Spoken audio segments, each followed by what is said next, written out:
Assalamualaikum warahmatullahi wabarakatuh.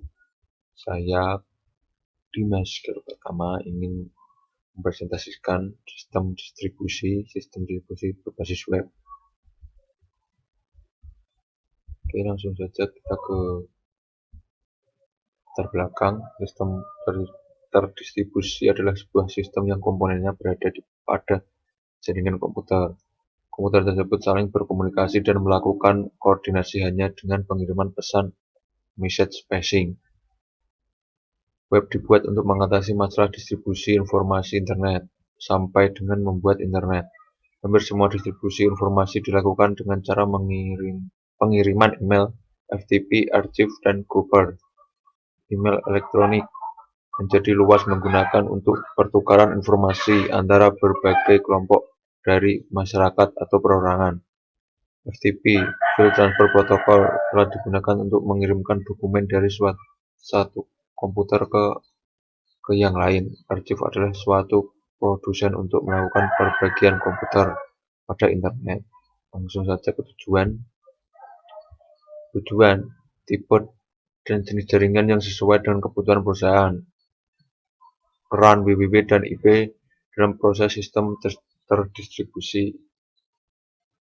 Proses sistem file name service share data transition menjelaskan perlu adanya keamanan dan sistem terdistribusi.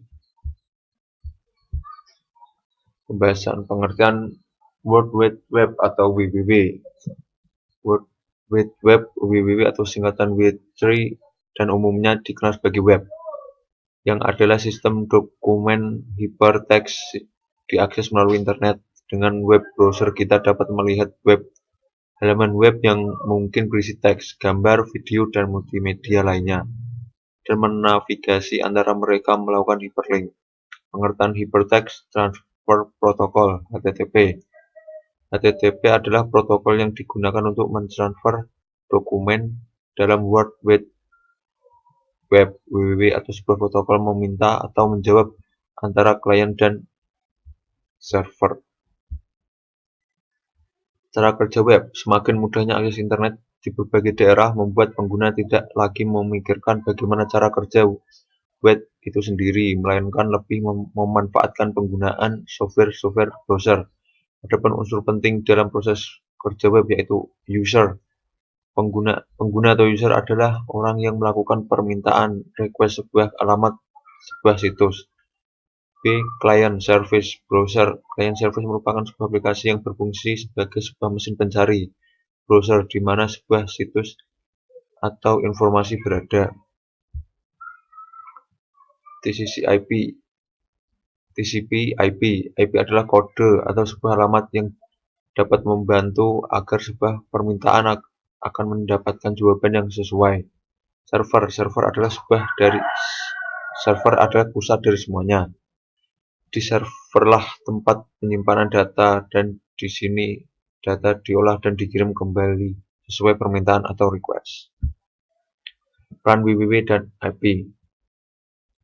TCP/IP adalah sekumpulan protokol yang terdapat di jaringan komputer network yang digunakan untuk berkomunikasi atau bertukar data antara komputer. TCP/IP merupakan protokol standar pada jaringan internet yang menghubungkan banyak komputer yang berbeda jenis mesin maupun sistem operasi agar dapat berintegrasi satu sama lain.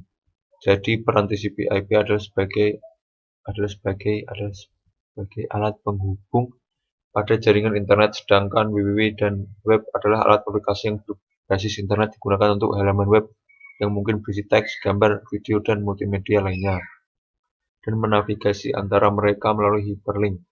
Jadi kesimpulannya, peran IP adalah sebagai alat atau protokol penghubung antara klien dan server dengan berbasis internet, sedangkan WWW atau web adalah sistem bertukarnya suatu dokumen hypertext diakses melalui internet. Dengan web browser kita dapat melihat halaman web yang mungkin berisi teks, gambar, video. Web service. Web service adalah suatu sistem perangkat lunak yang didesain untuk mendukung interaksi mesin ke mesin pada suatu jaringan. Ia mempunyai suatu interface yang diuraikan dalam suatu format machine possible seperti BSDL. Sistem lain yang berinteraksi dengan web service dilakukan melalui interface antarmuka menggunakan pesan seperti pada SOAP. Perbedaan web service dengan website memiliki web interface dibuat untuk berinteraksi langsung dengan user, dibuat untuk bekerja pada web browser. Web service tidak memiliki interface yang bagus, dibuat untuk berinteraksi langsung dengan aplikasi yang lain, baik beda US atau konsep sekalipun. 3. Dibuat untuk bekerja pada suatu tipe klien aplikasi yang perangkat device atau perangkat device. Assalamualaikum, presentasi akan lanjutkan. B. Kelebihan dan kekurangan web service. Kelebihan web service adalah 1. Format penggunaan terbuka untuk semua platform. Yang kedua, mudah dimengerti dan mudah mendebug. Yang ketiga, dukungan interface yang stabil. Ada juga kekurangan web service adalah web service dapat saja memiliki performance atau kinerja yang lemah dibandingkan dengan pendekatan komputasi terdistribusi lain seperti RMI atau Corba atau DCOM. 2. Karakteristik standar web service saat ini masih dalam tahap perkembangan awal dibandingkan open standar komputer terdistribusi yang lebih matang seperti Corba. C. Contoh penerapan web service pada perusahaan atau instansi.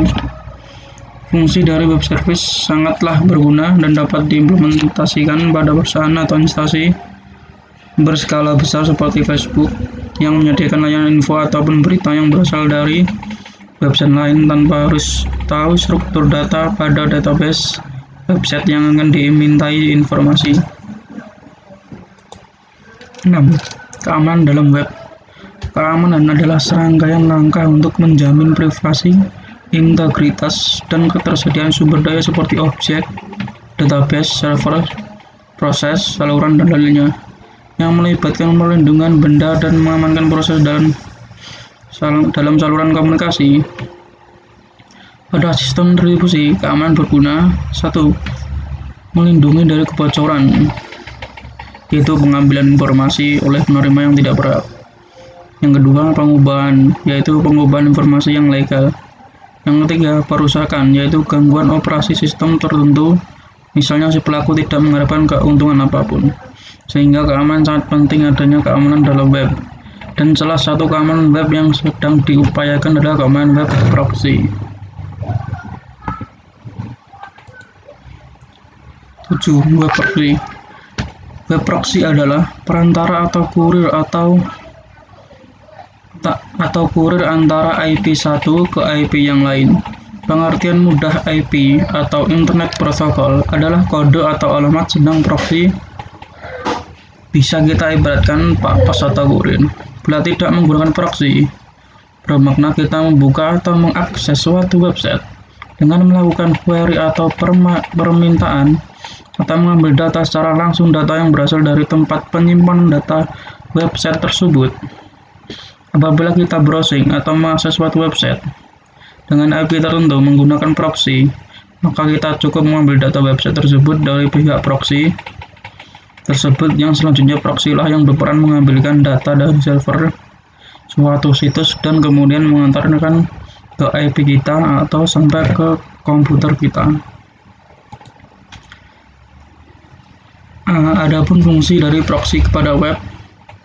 Yang pertama, connecting sharing. Fungsi proxy di sini adalah penghubung atau perantara pengambilan data dari suatu IP dan diantarkan ke IP yang lain ataupun ke IP komputer kita. Yang kedua adalah filtering. Beberapa proxy dilengkapi juga dengan firewall yang mampu memblokir atau menutup alamatnya suatu IP yang tidak diinginkan, sehingga beberapa website tidak bisa diakses dengan menggunakan proxy tersebut. Yang ketiga, caching atau yang artinya menyimpan. Proxy juga dilengkapi media penyimpanan data suatu website dari query atau permintaan akses pengguna.